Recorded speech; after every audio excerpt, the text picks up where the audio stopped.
کیا 5,500 سال پہلے فنا ہونے والی ایک قوم کو ایٹمی تابکاری کے ذریعے عذاب دیا گیا تھا؟ تقریباً 5,500 سال پہلے کی بات ہے۔ ایک بہت ہی زبردست قوم ہوا کرتی تھی۔ وہ لوگ سائنسی ترقی اور ٹیکنالوجی کے لحاظ سے ترقیوں کی معراج پر تھی۔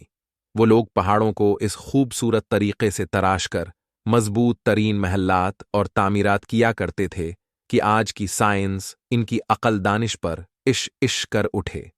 وہ انتہائی طاقتور، قداور اور جینیس تھے۔ اپنی انہی خصوصیات کی وجہ سے وہ اس دور کی سپر پاور کہلاتے تھے۔ اپنی ترقی و تعمیرات اور خصوصیات کی وجہ سے سرکش ہوتے چلے گئے۔ وہ اللہ کے وجود سے منکر ہو گئے تھے۔ انبیاء ان کو ہدایت کی بات سمجھاتے تو وہ ان کا مذاق اڑاتے اذیتیں پہنچاتے، اپنی بستیوں سے تشدد کر کے نکال دیا کرتے۔ وہ خطہ بہت سر سبز و شاداب تھا، لیکن جب ان پر عذاب نازل کرنے کا فیصلہ کر لیا گیا تو ان کے ہاں بارشیں روک دی گئیں، لیکن وہ پھر بھی باز نہ آئے۔ ان کے ہاں بارشوں اور بادلوں نے اپنے رب کے حکم سے بالکل رخ پھیر لیا، جس کی وجہ سے وہاں قحط سالی والی صورتحال پیدا ہو گئی تھی۔ پھر ایک روز انتہائی عجیب و غریب واقعہ رونما ہوا۔ انہوں نے ایک روز آسمان پر اٹھنے والے ایک دھوئیں کے بادل کو دیکھا جو تیزی سے ان کی طرف بڑھ رہا تھا۔ آس بادل کو دیکھ کر وہ بہت خوش ہوئے اور سمجھے کہ ان کی قحط سالی ختم ہو گئی ہے۔ یہ بادل خوب برسے گا اور ایک بار پھر ان کے ہاں ہر طرف ہریالی اور سبزے کا دور دورہ ہو جائے گا۔ لیکن یہ بادل قہر برسانے والا تھا۔ یہ وہ بادل نہیں تھا، بلکہ اس بادل نے سوائے ان کے مضبوط مکانات محلات کے کچھ بھی نہیں چھوڑا تھا۔ قرآن پاک میں اس واقعہ کا ذکر کچھ اس طرح ملتا ہے۔ پھر جب انہوں نے اسے دیکھا کہ وہ ایک ابر ہے جو ان کے میدانوں کی طرف بڑھا چلا آ رہا ہے، کہنے لگے کہ یہ تو ابر ہے جو ہم پر برسے گا، نہیں بلکہ یہ وہی ہے جسے تم جلدی چاہتے تھے، یعنی آندھی جس میں دردناک عذاب ہے۔ وہ اپنے رب کے حکم سے ہر ایک چیز کو برباد کر دے گی۔ پس وہ صبح کو ایسے ہو گئے کہ سوائے ان کے گھروں کے کچھ نظر نہ آتا تھا۔ ہم اسی طرح مجرم لوگوں کو سزا دیا کرتے ہیں۔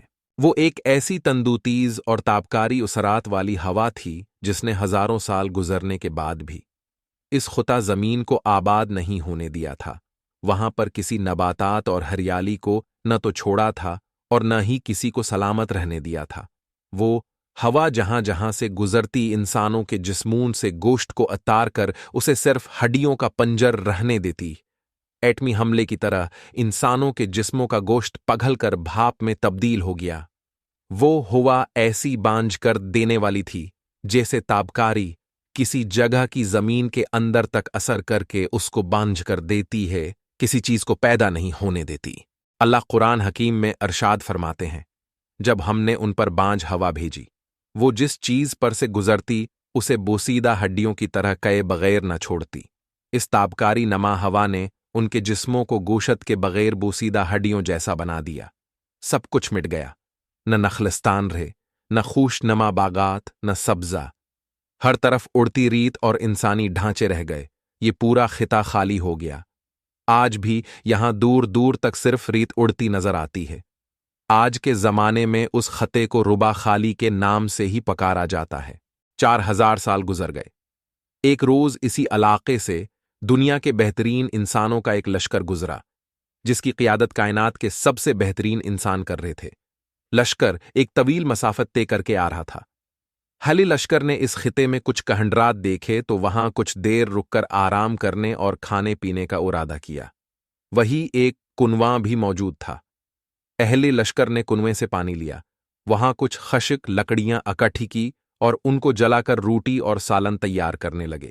جب دوجہاں کے سردار حضرت محمد صلی اللہ علیہ وسلم اور لشکر کے قائد کو اس بارے معلوم ہوا تو آپ محمد صلی اللہ علیہ وسلم نے اپنے ساتھیوں کو حکم دیا کہ کنویں سے نکالا ہوا پانی، پکائی ہوئی روٹیاں اور تیارشدہ سالن کو ضائع کر دو، اور اس میں سے کچھ بھی نہ کھاؤ اور نہ ہی پیو۔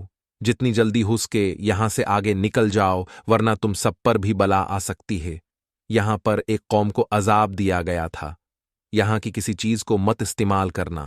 یہ کہانا جو ایک بڑے لشکر کے لیے تیار کیا گیا تھا، بہت بڑی مقدار میں تھا، لیکن آپ صلی اللہ علیہ وسلم کے حکم پر سارے کا سارا ضائع کر دیا گیا۔ یہ آپ صلی اللہ علیہ وسلم کی روحانی بصارت تھی کہ آپ صلی اللہ علیہ وسلم نے اس جگہ پر نہ نظر آنے والی وبا یا بلا کا پتہ لگا لیا تھا جو انسانوں کے لیے مہلک تھی۔ ویڈیو اچھی لگے تو ویڈیو کو لائک اور چینل کو سبسکرائب لازمی کریں۔ شکریہ۔